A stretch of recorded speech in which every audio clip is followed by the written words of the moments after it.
Apa jadinya jika seorang ibu harus menyerahkan anaknya kepada raksasa kejam demi memenuhi sebuah janji?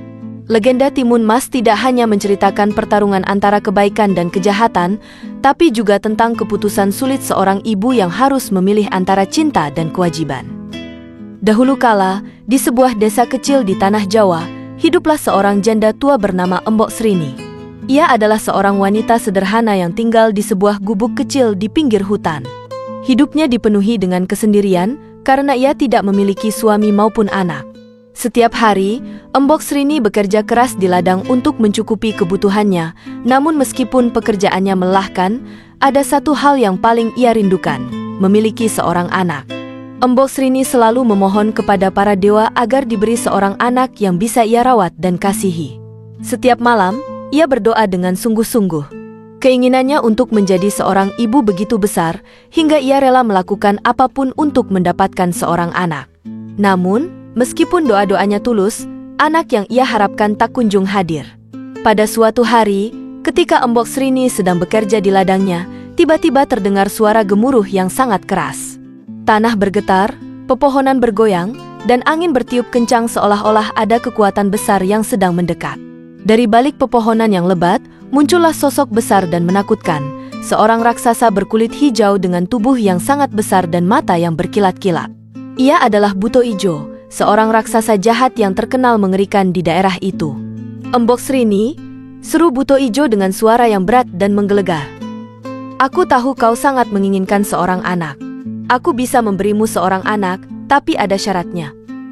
Mendengar tawaran Buto Ijo, hati Embok Srini bimbang. Di satu sisi, ia sangat ingin memiliki seorang anak, tetapi di sisi lain, ia tahu bahwa berurusan dengan raksasa seperti Buto Ijo adalah sesuatu yang sangat berbahaya.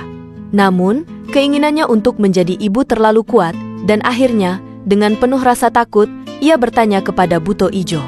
"Apa syaratnya, Buto Ijo?" tanya Embok Srini. Buto Ijo tersenyum licik, lalu berkata, "Aku akan memberimu seorang anak, tetapi ketika anak itu sudah besar, aku akan datang untuk mengambilnya. Anak itu akan menjadi milikku."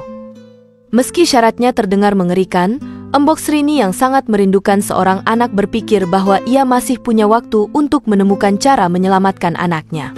Akhirnya, dengan hati-hati, Embok Srini menyetujui syarat tersebut. Buto Ijo kemudian memberikan sebiji mentimun kepada Embok Srini. "Tanamlah biji ini," katanya, "dan dari situ kau akan mendapatkan anak yang kau impikan."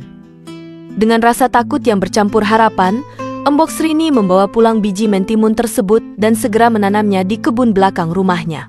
Setiap hari ia merawat tanaman itu dengan penuh kasih sayang, dan tak lama kemudian, tanaman mentimun itu tumbuh dengan sangat cepat. Salah satu buah mentimun tumbuh lebih besar dan lebih besar lagi, hingga ukurannya jauh lebih besar dari mentimun biasa. Ketika mentimun itu sudah matang, Embok Srini memetiknya dengan penuh hati-hati. Rasa penasaran menyelimuti dirinya ketika ia membelah mentimun besar itu. Betapa terkejutnya Embok Srini ketika melihat seorang bayi perempuan yang cantik berada di dalam mentimun tersebut. Dengan hati yang penuh kebahagiaan, Embok Srini mengangkat bayi itu dan memberinya nama Timun Mas, karena ia lahir dari sebuah mentimun. Embok Srini merawat Timun Mas dengan penuh kasih sayang, dan hari-harinya yang sepi kini dipenuhi tawa dan kegembiraan. Timun Mas tumbuh menjadi seorang gadis yang cantik dan cerdas. Ia membantu Embok Srini dalam pekerjaan sehari-hari di ladang, dan kecintaannya kepada ibunya sangat besar. Setiap orang di desa mengenal Timun Mas sebagai gadis yang ramah dan pekerja keras, dan semua orang menyayangi dirinya. Namun, seiring dengan bertambahnya usia Timun Mas, kekhawatiran mulai menghantui hati Embok Srini. Ia tidak pernah lupa akan janji yang telah ia buat dengan Buto Ijo. Waktu terus berlalu, dan Embok Srini tahu bahwa suatu hari nanti, Buto Ijo akan datang untuk menagih janji itu. Setiap malam, Embok Srini terjaga dengan penuh kecemasan, memikirkan cara untuk melindungi putri kesayangannya. Meski demikian, Embok Srini tidak pernah memberitahu Timun Mas tentang perjanjian yang telah ia buat dengan Buto Ijo. Ia tidak ingin membuat Timun Mas khawatir dan hidup dalam ketakutan. Sebaliknya, Embok Srini diam-diam mencari cara untuk menyelamatkan Timun Mas dari cengkeraman raksasa itu. Ketika Timun Mas telah beranjak dewasa, hari yang ditakuti oleh Embok Srini akhirnya tiba. Suatu pagi, terdengar suara gemuruh dari kejauhan. Langkah-langkah besar mengguncang tanah, dan suara tawa mengerikan terdengar semakin dekat. Buto Ijo telah datang untuk menagih janjinya.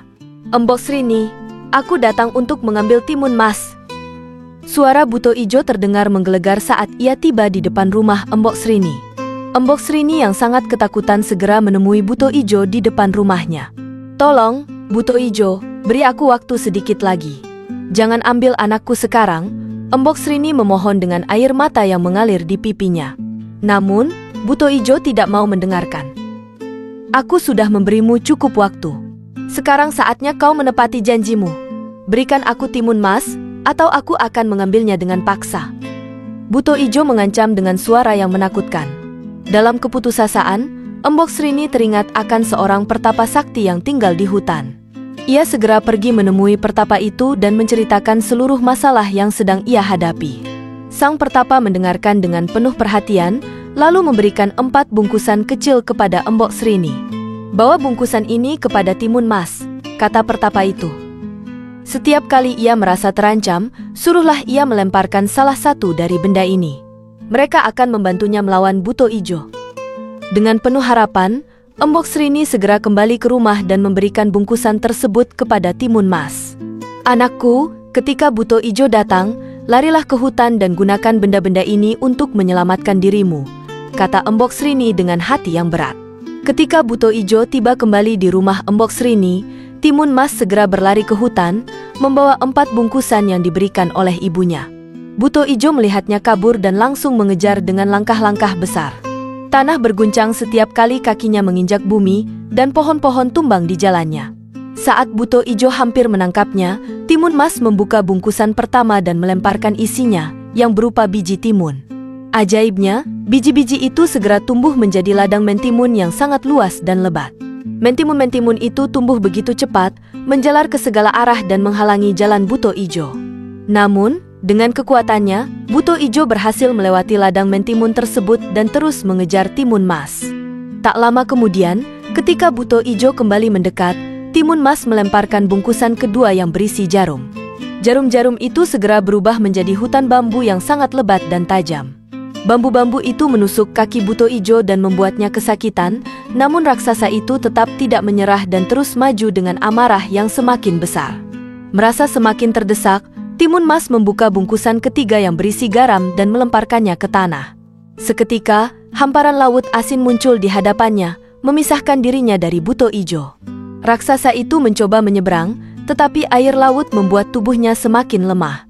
Meski demikian, dengan segala tenaga, Buto Ijo berhasil mencapai sisi lain dan melanjutkan pengejaran. Bungkusan terakhir yang dimiliki Timun Mas adalah terasi. Dengan hati yang penuh ketakutan, ia melemparkannya ke belakang. Ajaibnya, terasi itu berubah menjadi danau lumpur yang sangat besar dan mendidih. Ketika Buto Ijo mencoba menyeberang, ia terjebak di dalam lumpur itu.